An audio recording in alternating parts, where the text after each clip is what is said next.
didn't want to mess around with the champ. So I thought, you know what? Let's come High Roller Lobster Company. We're here in Portland, Maine. Beautiful city. Yeah. Brought the champ out. Maybe not your best day because you're not feeling so hot right now, right? Yeah, I was telling the boys earlier that yesterday was, out of all of the days, I came down with a gnarly case of food poisoning.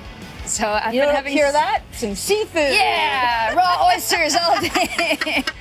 We're gonna roll on. It's gonna be great. Yeah. We'll get some good carbs in you. We'll kind of line the belly a little bit. I think that you'll feel all right. Well, If whatever. not, we'll take little breathers. We're gonna be all right. All right, let's do this. Let's go find some food. Are you hungry-ish? No, I haven't eaten in like 18 hours. I don't know, but I ain't no bitch, so let's do it. Time to kick out, baby. My name is Andy Gary, co-owner and operator of High Roller Lobster Company right here in Portland, Maine. Super excited to have Renee and Thekla here today. I'm part of a wrestling school here in South Portland, so I'm hoping to catch up there one of these days. All right, Andy, what are we getting? We gotta get an order in. Yeah, we're gonna play the hits, I think. Okay. You gotta do your lobster rolls. Yeah. I think because there's 2 of you, we'll do a flight. Okay. You get 3 different kinds. Great. We're famous for our lobby pop, which is like a lobster tail on a stick. Love. We'll do Love. that for you. You gotta do oysters. Maine's got the best oysters in the country. Have to. I want one of those Moxie sodas too, like the Maine Yeah, soda. Maine State soda. Great. We'll get you a Moxie and some French fries, and we'll go from there. Perfect. All right, let's pop do back it. here. We'll get in our order, and then me and you will have a little chit chat. Oh, yeah. So, what is Austrian food? Austrian food is schnitzel. Oh. It's a lot less seafood for sure Okay. because we don't have the sea next to us. Fair. Yeah, you got to be careful. Like I live in Ohio. I don't trust all the seafood there. You got to be on the coast. Oh, for sure, yeah. That's the thing here. You fly in, you can smell the sea right Give it away, to me. which is something I like. When you think of home, what do you think of, like food-wise, or like? I've never been to Austria. So what is the vibe? We're really good at sweets, cakes, Sachertorte. What is that? Sachertorte is like a big fat chocolate cake. Yeah, so that's the kind of stuff Like a people are Gustus into. Glut? Like a what? Augustus Glut from Willy Wonka? Yeah, I guess so. You could. Yeah, that's pretty close actually. Other than that, we have sauerkraut, you know, it's like, and then the little big Good for the gut. dumplings. It's like good for the gut. Yeah. Everybody's a little, fat. It's like, Good. It's like America. Fat and happy. You know, when Exactly. did that become a crime? Let that happen. I'm really excited to eat this food. I love seafood. I love a lobster roll. I love a good oyster. I love oysters. If you were like death row, what's your final meal? Ooh, I love shrimp. Ooh, So okay. my number one thing is this Spanish dish. I used to live in Spain for a little while. It's called gambas al pilpil. Okay. It's served in this little like hot boiling garlic oil sauce. yes. And it's like big fat, like tiger shrimp type, and you get like a baguette with it, and you dunk kinda it like a in. scampi, it sounds. It's a scampi, yeah. A little- yeah. I So love that's. this I think scampi. that's the one. I'd like 2 portions of that would be okay. I'm ready to go. Give me some dippable. All right, let's eat. Andy's got the goods. All right, I got some goods for you. Man, I've been waiting to see. Oh, So to start, we've got some fresh Maine oysters. We have some caviar and chips with creme fraiche. this is my dream coming true. You're gonna be great. I'll be fine, right? I'll What's your be fine. bucket stitch? You got a bucket? And then I got the main course, Oh gosh, I spilled a little vinaigrette. lobster roll flight, Oh, look at that. your lobby pop, French fries. So to break your lobster rolls down here, Okay. this one closest to you guys here is the drawn lobster butter. Okay. I'm the one in the Lobster center. on lobster. Lobster on lobster, yeah. Love it. The center one is Sanity. lime mayo, and the Okay. far one is garlic mayo. Okay, where do you guys get your lobster from? So we get it from like 3 or 4 different providers, all right here in Greater Portland. Whether it's nice. Saco or Scarborough, it's this time of year. It's whoever can get it to us. What a gig! I've seen those shows. It's a dangerous job. It's a dangerous job, yeah. That's why we just make the Thank sandwiches. you guys. Thank you guys for your service. Appreciate it. What's your favorite thing here? Oh man, depends on how hungry I am. I mean, I eat the French fries the most. I mean, who doesn't have a fry? I've never met a fry. I've had so many lobster rolls in my life that I tend to go more for oysters, really. You're lobstered out a little bit. More than most. More than most. That's fair. People think I eat lobster rolls every day, and that's certainly not the case. Yeah, you guys have such a cool vibe here. You helped to kind of put together the vibe of the restaurant, right? Yeah, I mean, I'm one of the founders. So Yeah. we started as a food cart in 2015, literally towed it behind a car. Whoa. Did that for 3 summers and then opened the restaurant in 2017. Hell yeah. Just kind of grown on the block ever since. grown a lot. Insane. Like, oh my gosh, we took a lap Great. around here, like unreal. Yeah, we're very lucky to be where we're at. Yeah. Thanks for coming in. I'm happy to have you. Yeah. I'm gonna need some merch on my way out of here too, so I'm gonna have to pick up. Yeah, we got some You great guys got some good. Totally. Thank you very much. Really sick place. Thank you. Yeah, just flag me down and we'll take care of you. Awesome. Cool. Thank you for this. Of course, I'm yeah. very excited. Any more questions, just holler for me. I'll be Hell yeah. Thanks, Andy. What do you want to start with? The fries. You have No. the fries.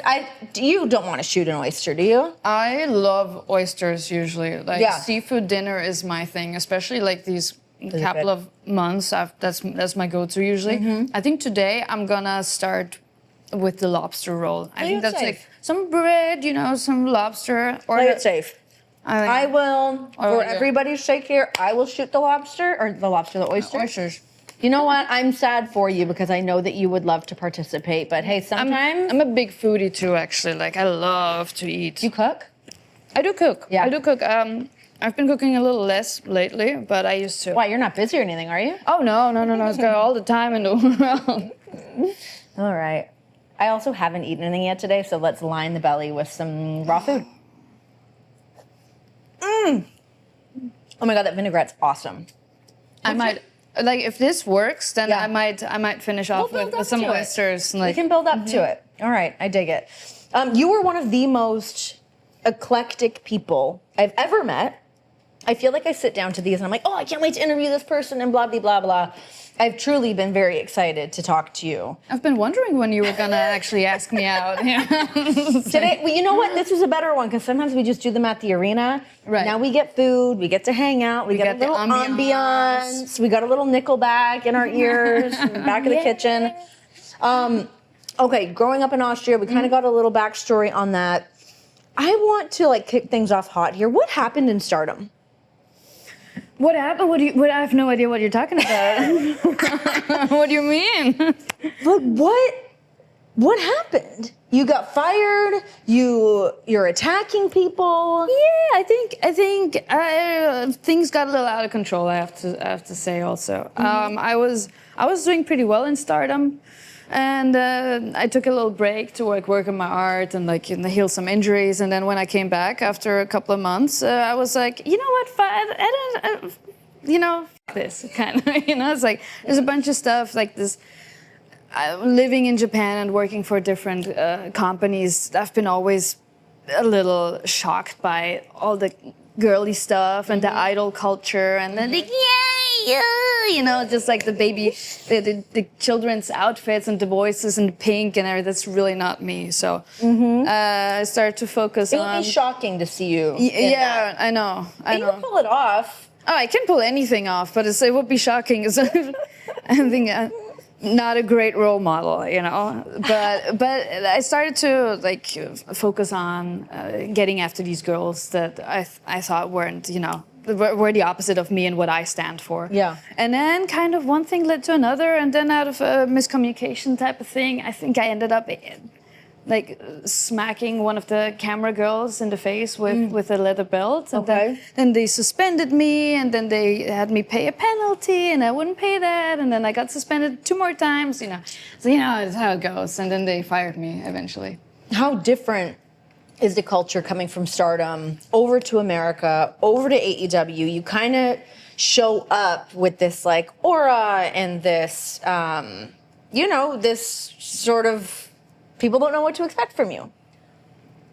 I think it's very different, obviously. Japan, I always had to struggle. It's after 5 years I picked up a bit of Japanese, but it's always, I love to express what I'm thinking. And so if you don't speak Japanese, that's a little hard, right? Sure. And I always have these ideas, and coming to AEW was kind of a relief. You speak a good bit of Japanese, though, don't you? Not too bad, I can get around. Heard you doing it, and I'm like, excuse me, this isn't just a few words. You are having conversation. I can have I can get around at a bar. Oh my gosh. You speak a lot of languages. Yeah. What all do you speak?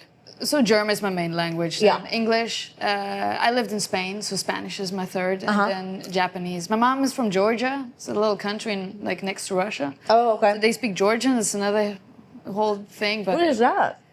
it's Gamarjobaro Gorajar Chemisachelir Aristekola. So it's something like that. Okay. Yeah. So it's really, really different from everything else. But when I go over there, they think I'm like, they don't really get what's going on because I speak like a child. it's like we don't know what her deal is. Like 4 or 5 different languages. Yeah. There's got to be a little room to grow. What is your mom like? My mom, she's insane.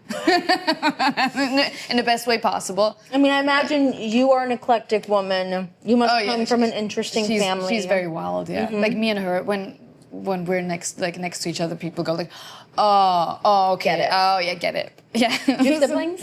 I don't, only child. Okay, interesting. Is your mom like an artist as well? What does she do? Yes, she's a painter. Oh. Yeah. She was actually studying medicine back in Georgia. Yeah. Then when the Iron Curtain fell, she was like, done here. I hate this shit. Whoa. I went to Austria. Then she had me with my dad, and she was painting. Like that's how I That's how got you into fell art into basically it. because I would always watch her painting, and like I slowly got an idea of how colors and like composition work. How different are your guys' styles? Very different. Very different. I'm more of like I'm good at drawing. She's more like oil paints. And shit. Cool. I don't like it when stuff takes too long to dry because I got. Sure. Like, I'm more like. Yeah. Which So- which lobster roll do you want? I need to eat. Oh, one of these. yeah. Which one? This one's the lime. I got it, yeah. This one garlic. Garlic. Lime, garlic, I love and me then some drawn garlic, butter. But I do have to work later on, so. Whichever one you want. I think the middle one. Go for it. No. I'll go with that Drawn one. butter? Yeah, I think that's the one. So I'll just take. Yeah, get after it. Get that little cutie. I get that little cutie. Down and the then hatch with that little babe. Okay, Then I'm gonna pray for Okay, here we go. something. All right. Cheers. Cheers.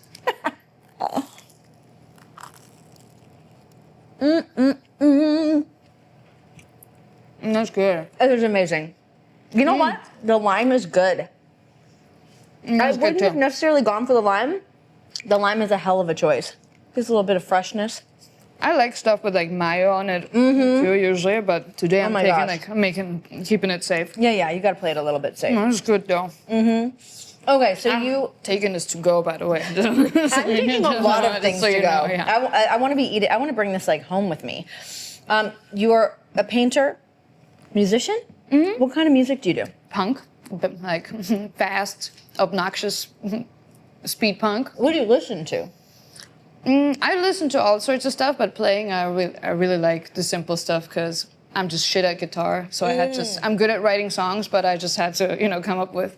You're a violinist as well, though, right? That's true. Where'd you see that? But I do my research. Actually, it was just on Wikipedia, but still, it was on there. I did play violin for a short amount of time, yeah. Violin, guitar, into a punk band. What was your punk band called? Death Row Groupies. Death Row Groupies. Where did you guys play? What kind of gigs did you guys do? We used to tour in Europe, like for 2 or 3 weeks sometimes. We went a lot of Germany, Hungary, Serbia, like all these places, and of course in Austria. Serbia has like a really crazy like punk thing, doesn't it? So good. Croatia too, like all these places. Like, Switzerland is pretty crazy too, as well. I don't know what's up with the Swiss, but they're insane. They're little freaks. Yeah, they're little freaks. So. What is that one crazy? Not Croatian. What is that one crazy punk band from out there? Turbo Negro. They're from the north actually. I think they're Swedish or something. Oh, If I'm not sure. Okay. Swedish or Dutch or something like that. Yeah, they're fun. We used to listen to that kind of stuff too. Yeah. Oh my! I saw them Really? a million years ago in Vancouver. Down for a second. You need a little breather. Yeah. No, because I want to eat it, but I also was like, Okay, so you got your punk band. You still play? I haven't played in a long time. But I've been itching for a long time too. So I don't know. Sometimes I think about talking to Brody or somebody. It's like, hey Brody, give me some connections Give me a little I want to put something. the band back together. What would be like your dream tour? Who would you tour with? We always wanted to tour the States, so I would have loved to just do a road trip through the States, kind of. Go to New Orleans and places like that, and California, of course, and New York. It's like just tour everywhere. Maybe 2 tours separated by a month or something. Yeah. And then you did a whole showcasing of your art in Miami not that long ago, right? True. Yeah, How did that all go? that went well. That went great. I was doing it with Lee Moriarty. Yeah, yeah. So it was like a group exhibition type of thing. Where do you sell your stuff? Because your art's really fucking cool. I have an art dealer kind of. So he usually does it for me. In Japan, it was a little more like you just talk. It's more or less like you just talk to me and then I'll get you going. It's funny because I feel like as I've been like decorating my house, I'm like, I want some like wrestling art, but I don't want it to be like super on the nose of it. And like your shit go. is so that it's like this abstract wrestling. Is it all kind of wrestling themed? I think for those shows, I kind of try to go in that direction. Yeah. While I really hate limiting myself, actually. So when it's just me, I draw a bunch of shit. Like I'm really obsessed with cowboy boots and like cacti and like desert stuff. So Yeah. it's a lot of like women fighting, Wow. but it's also when I just keep to myself, it's just like doodles of cowgirls and cowboys and horse, like very ugly horses and shit. What is it about like women fighting that inspires you as an artist? I think it's just it's cool. First of all, it's like the girls like kicking the shit out of each other. That's just something like it's just We're dead just cool. inherently drawn to it. Yeah. And I think it's just very visually appealing too. You know. So, Yeah. Well, it's like the beauty and like the brute that comes with it, and it's like and that cool intimacy too. juxtaposition. Like I mean, you can have that with of course like two guys or like anybody fighting as Sure. well. But that's just something I grew up just doing portraits of myself. You know, we're just like Very Frida Kahlo of you. Yeah, well, yeah. Like, Wow. well, it's just like I love drawing faces. So Yeah. you always start with what's most familiar to yourself, Sure. right? So that's what I would do, and then that's get good at that. I mean, I wouldn't say I'm good at it anyways, but I'm just like, How have your styles changed over the years? Or your inspirations kind of changed over the years? of course, wrestling has inspired me the most because it's like it's a really crazy world to have insight in, and Yeah. I always felt like there's not a lot of people who cover that from the inside because you don't have a lot of people who are visual artists as well as performers in the ring. Yeah. So I was always like, hey, it's kind of cool. Maybe I try to tell stories from how it is from my point of view. Yeah. Know what I mean? So How does it like translate in the ring from like your entrance to your gear to like your entrance music? Like there's all of your entire presentation is so visual. How much do you want to change that up, or do you look at things and kind of like pull back and go, all right, let's refine this sort of thing? Do you get really nitpicky on all that? absolutely. Like when it came to the music, I was super nitpicky. So you do get very nitpicky on changing I get all your super stuff. nitpicky. Yeah. I get super nitpicky about my costume, my Oh, your gear. gear's so It's sick. like, oh, thank you. Yeah. Yeah, that's like one of the first things I did. I was like, oh shit, I'm so happy I went to art school because I can just paint my, You just do it just yourself. draw my designs. When I was there, This is how is it? incredible. Really? 10 out of 10. I love 10 caviar. out of 10. I'm just gonna try a little bit. Just a little dab. Just a little dab. Oh my It's not gosh. gonna kill me, right? No, you'll be fine. You've gotten this far. You'll be all right. Oh, I should have had some of the cream cheese too. Put it Never on. mind. You can do it in post. It's fine. Hell yeah. Hell yeah. Get that. Try it with and without. Yeah. Man. Give it a little mixture Okay. there. This is very good. I love caviar. I mean, it's too. not very punk rock of me, I know, but I'm know what? like, I I disagree. don't give a fuck what you think. I disagree. I think that it is. I still feel like there's a punk rock vibe to having caviar. It's bougie, but it's bougie and it's cool and it's fun. I think if you own It's it, right it in front doesn't of matter us. anyways. Totally. So you can get cheap caviar where I'm from. It's like Yes. they sell that stuff for like Totally. $3, you know, in the supermarket where I used to live. So Do you find that as you gain more success, how does your perspective on things change in terms of, just kind of like staying invested in the art side of things and making sure that you stay connected with that stuff as things not necessarily start to come easier to you, but I feel like so much inspiration is drawn from like the struggle of getting there. But now you're there. That's something I'm struggling with right now. The lack of struggle, actually, Yeah. weirdly, because I always had really big aspirations, and I feel like I've especially with the title and with AEW and making it to the top like that. Of course there's a lot of good sides to that, but it's also like I'm kind of at a dead end Now what? right now. It's like, now what? I have everything I wanted. One of the big things as an artist was always to also have like the freedom to just do whatever I want. Now I got all the connections. People know me. I'm good enough to do an exhibition at the Tokyo Embassy. You know, I've ticked so many boxes so quickly that I'm just like, what's next? And then there's like the responsibilities that come with that as well, of like signing a contract, and you are responsible to be at these dates, and you've got to make these shows, and you've got to do things that like there's the responsibility that comes that's like kind of against the like artist side of just wanting to do whatever the fuck you want, whatever. I know that, and that's so true, but at the same time, I think my main goal or the main lesson I tried to learn in the last year that I've been with AEW, because I was always I'd be scared of like doing this wrong, doing that wrong, new environment. You know, the first impression counts so much. You know, so I was always like I would get like scared and nervous about it, and I was like, I think you just got to learn to let go, you know, and have fun and just show exactly what you are. Yeah. And in my case, I've been around, so it's like I don't have to be ashamed or like scared to like just be myself and be a little. How do you say it in that tweet? Be a little weirdo. I was like, I saw that. I was like, hey, wait a minute. That's good. It was kind of true. So, but this is kind of like, yes, responsibility, but also on the other hand, I learned to just like, I'm going to do it my way. I'm going to do it on my time. The only thing is I just have to be here at 12 when we say I got to be here at 12, you know, that's. It's hard to do that. And I feel like that's the piece of information you try to give anyone that is coming into a new place or starting their career is like, there is something so freeing about hitting giving no sweet spot. And you can't just fake that. You have to like earn that. You can't just go like crazy either. You know, it's like it's a very fine line. But like once you understand who you are, you know, and then just embrace it fully and then show up to what you're being asked for as well, you know. So it's like right now I feel like just complete freedom. The only thing I need is a new goal.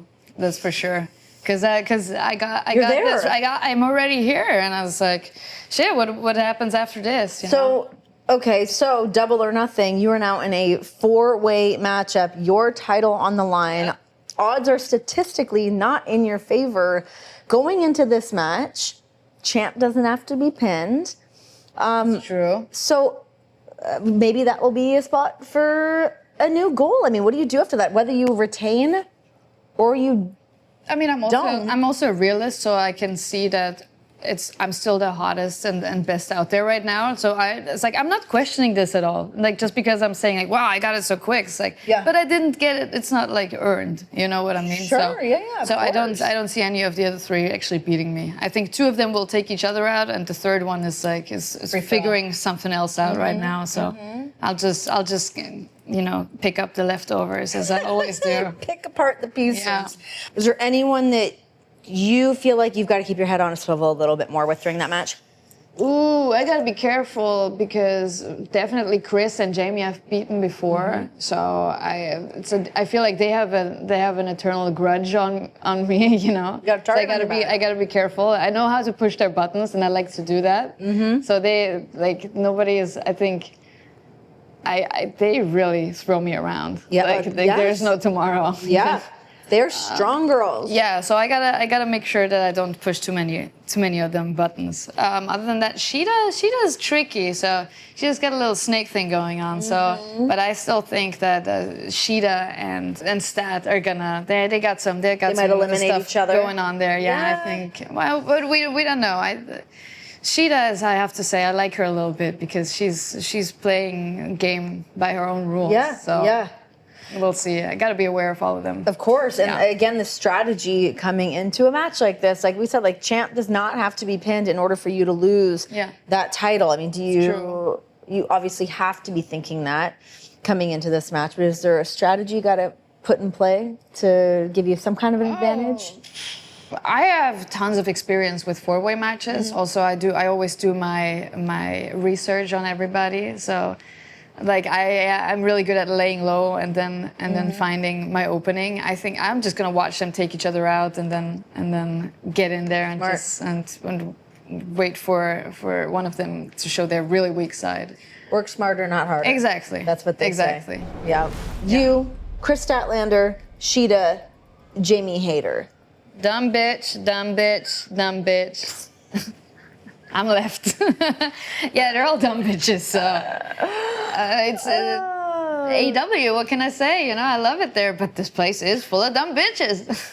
Did you watch back when you did a promo up in the crowd and there was like a little girl beside you? You're like, oh, these dumb bitches. And the little girl's like, what? Did you see that? I did see that. Like, as I was walking down, I didn't see the kids there, obviously. But I watched it back. I was like, man, I'm a dumb bitch for choosing that spot. But I got tagged by the dads of the kids. Yeah. You know, there's a little boy and a little girl who look at me like. Were the dads But mad? they both tagged me in like content because people are like, well, she's terrible for talking like that next to little kids. And the dads were like, no, it's fine. They're both like, They can handle it. they're both Thekla fans. And then like with photos, you know, of the kids just being like, yay. So yeah, the little kids love me for some reason. I don't know. So it's like, we'll be fine. Yeah, everyone will be all right. We all got Yeah, to well, learn about these words exactly, we one gotta. way or another. You might as well Exactly. learn it from Thekla. Working with Sky and Julia, having them be a part of the Triangle of Madness with you, what kind of things have you been able to learn from them and vice versa? Like some wisdom you've been able to impart on them. They're young girls coming up in this business. Well, I always, obviously, coming here is my first time working in American territory. So there's different rules, there's different ways to do things around here compared to Europe or compared to Japan, obviously. So, Yeah. so I would ask them about like that kind of stuff. Of just like how like culture works. in, like, Yeah. American wrestling. It's like, exactly. Yeah. It's like the rules. Even the rules are slightly What is different. the biggest you know? bullshit wrestling rule that you've learned coming to America? Because there's some dumbass. Oh man, I don't know. It's like in Japan, I used to love shitting on the refs and just like if you get in my face, like if you enter my like personal space, I'll just grab you by the collar and shake you until you get out of my face, you know. So here they're just like, you can't touch me, you're gonna get disqualified. It's like, okay, Jesus, you know. So I used to like whip the shit out of the referees when they're in my way. You know? I'm sure they're happy here that you're not doing that because Yeah, well, I'm getting a little, I'm feeling the itch. Yeah. Running things back, I've checked off that you have been an artist in a punk band, obviously an incredible professional wrestler. You did theater as well? I did actually. I'm a theater kid actually. Really? Yeah. My dad used to work at Vienna's biggest stage, like Okay. theater. What did he do? He was the head of technical. Oh, okay. Like what do you call it? Like like Yeah, the guy yeah, who, it's like stage who producer or supervises something like that, yeah. light, sound, and everything. So I'd always be backstage as a little kid. Yeah. And I then didn't I know used that. I used to be a Cool. child actress for a little while actually. What did over, you do? over there? Just little like Commercial, roles. No, yeah. like roles in like in, Plays. in like German and Austrian plays. Yeah. Whoa. So that's like. I grew up with the smell of like old theaters and the makeup and like going on the actors' nerves and just like asking a million questions and shit. So I always wanted to be an actress when I was a kid, and Oh, then that's so cool. and then fashion designer, and then a filmmaker, and then it's like I'd run down the whole like line of creative people. But that's part of what I used to do. It's so funny how like the things that you pick up along the way of like having all these different things that you're interested in, and now to be able to apply even like a shred of one of those things into what you do here, I'm a like sponge. So all of these things, I used to run the newspaper. You know, like I used to draw like hundreds of like fashion, you know, design stuff, or make little like dresses for my dolls and stuff. You know, with the machine and everything. So you sew. like a little bit. I used to. I haven't done shit in a long time. You pick it back up, I'm sure. Yeah. But like just the music and then the illustration, it's like all that stuff. That's why I stuck with wrestling, because even when I get tired of the physical aspect or get hurt, it's just like another aspect there's still to look other at. stuff where I still am excited about wrestling, because I can go through. Well, let's talk to Mikey Ruckus and get that new music going, or let's talk to Lights and make sure we got something new going on the stage.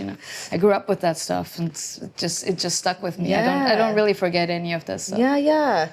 It's funny. I feel like there's always like waves that happen throughout pro wrestling in terms of like people's engagement and people's interest in it. And I feel like there's such a big upswing in it right now. What do you think that's attributed to? I feel like they say that all the time, like 5 years ago and then 10 years ago. I can obviously see that it's very popular. It's been getting very popular in Austria, even though I still grew up with a smaller scene. I'm not sure. I think it's also that people have just really accepted like the nature of wrestling And itself. like the art form of it. And the like, art I form, think, like, exactly. I feel like there's more respect put on the art form of what you guys all do. And I think people are finally starting to understand that there's nothing like pro wrestling. That mix between like live action and combat sport, plus the drama and the stories and the camp over the top. I feel like there's a lot of new fans actually come into like wrestling because they see like, oh, this is really extra. I've told the story a lot of times, but I wasn't introduced to wrestling until a very like late age, kind of. I think the first time I ever saw a wrestling match was when I was 18 or 19. And I didn't know what to expect. I was a punk. What did you go kid. to, like an indie show somewhere? I went to an indie show, and it was one of my favorite music venues where we'd go to watch like punk bands and metal bands and stuff. So they had this show called Rock and Roll Wrestling Bash, and it was this mix of rock and roll, like a band playing, and wrestling, and the audience could stand right by the ring, so we'd hit the table like that, and it was really insane. And at the back, you had also like these dressed up people. So what drew me in was this like insanely like crazy spectacle that I was able to be so close to. While it had elements of what I already liked, like the rock and roll and the metal and the crust punk and stuff. Plus, don't you want to get into that? Little crust punk. In another life, I could have. Right? Yeah. So, and then, just over the top, like action was just really cool. I was like, I'm gonna get into wrestling. I just wanted to know what this was about. I started watching a lot of documentaries we found this underground wrestling thing in Vienna. Where Who was like the first wrestler that you were drawn to? I honestly have to say probably Rey Mysterio, because it's like I could easily figure out, oh, he's a little smaller than everybody else. And I was like, and with the mask and everything. So I was like, I always liked the style. And how different is Thekla now versus when you first were like this sparks kind of going off in your brain of like, ooh, I could be a wrestler, to like what you've morphed into now? It's so hard to explain, right? Because I still think about it sometimes when I go like, man, what a journey, Yeah. At that time, when I first started, like right before I got into underground wrestling, I was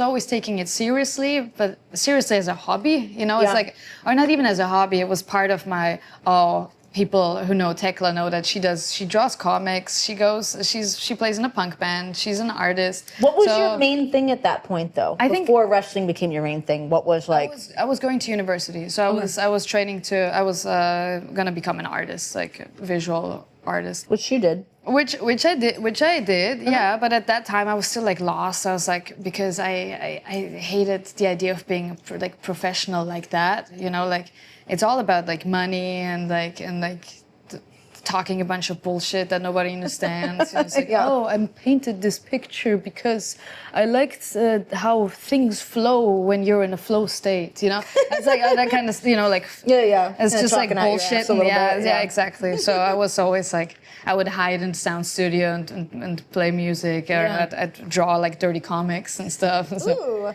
So Send me some of those. Yeah. So wrestling was just like another facet of that. I was like, oh, that fits my story. Yeah. And weirdly, I always liked the idea of looking at myself from the outside, and it's like, oh, that bitch is cool, you know? Yeah. It's like she does all this random shit, you know? What we spoke about your mom earlier. What's her take? She hated it, man. She really hated it. Yeah. She was. I had to hide the fact that when I started to train. She hated it because she didn't like the physical aspect of it, or just like. So sometimes during the time when I started to get into wrestling, and I'd be watching TV on her TV, and it's like on zap through, and it's like WWE would come up. And I'd be like, hey, you know, just watching it a little bit. She would walk back. She'd be like, what the heck is that bullshit? He's like, turn that off. She was like, what is this? And I'd be like, oh, there's gonna be trouble, because I had to hide it for like a year. Yeah. That I was getting into wrestling, and then when it finally came out, she had just like mental breakdown. She'd be like, it's like, you're putting shame to the family. You know, this is the worst thing you've ever done. You know, it's all that smut. And she was crying, I was crying. Oh no! Yeah, I left the house. We didn't talk to each other for weeks. Oh my It's like, gosh! Well, I knew that was gonna happen. So. And then she didn't see a single match or anything until a couple of months ago. First show she ever saw was AEW. She was there for the show we did in Phoenix. Yeah. Until then, she was like, yeah. That's crazy. Was that a really tough time for you? Are you close with your mom? Yeah, we're very, very close. But she was always very judgmental about like that stuff, and like wouldn't take it seriously. Moms can be like that. Yeah. And at its core is actually the fact that she doesn't want her baby to get hurt. Sure. Right. So. Yeah. But before it became a lucrative, you know, or a thing that's like, once I hit Japan, she was like starting to be like, oh, this is really good. And I learned Japanese and stuff, and like have all these great shots of me doing crazy shit in the ring. She'd be like, oh, this is great. And then she'd collect all the newspaper articles and stuff. So slowly but surely, she was like, now she's super in now. But she still doesn't want to see it, you know. She'll watch. She'll take her glasses off and be like, "Oh, it was great." She can't see shit, but. Okay, you've accomplished so many different things. There's so many different facets to you. Is there one thing that you've not got to do yet? In general, like as an artist, or like as a life. You've lived a lot of different lives, as all of these things that we've been talking about. Is there anything that you feel like is unchecked on your list of things that you want to do in your life? Because you're young, you got a lot of shit ahead of you. Yeah, that's true. There's one thing. It's like I would like to make a movie at some point. This is not in the near future, but at some point I've always wanted to do something like that. But I think it's really hard. It's like putting a crew together and putting a real movie together. But you got a crew here. I was like, hey guys. Like, I'll be getting in touch. Well, listen, you are awesome. You're great. So are you. Thank you. It's been so cool just getting to know you and watching you in this space and thriving and like learning all these different things about you. It's great. I'm glad that you didn't puke during this. That's a no. I'm hanging in there. You're doing it. We got a whole day to go. Yeah. We got things to do. We got things to do. Thank you for finally doing this. This was great. Thanks for having me. Yeah.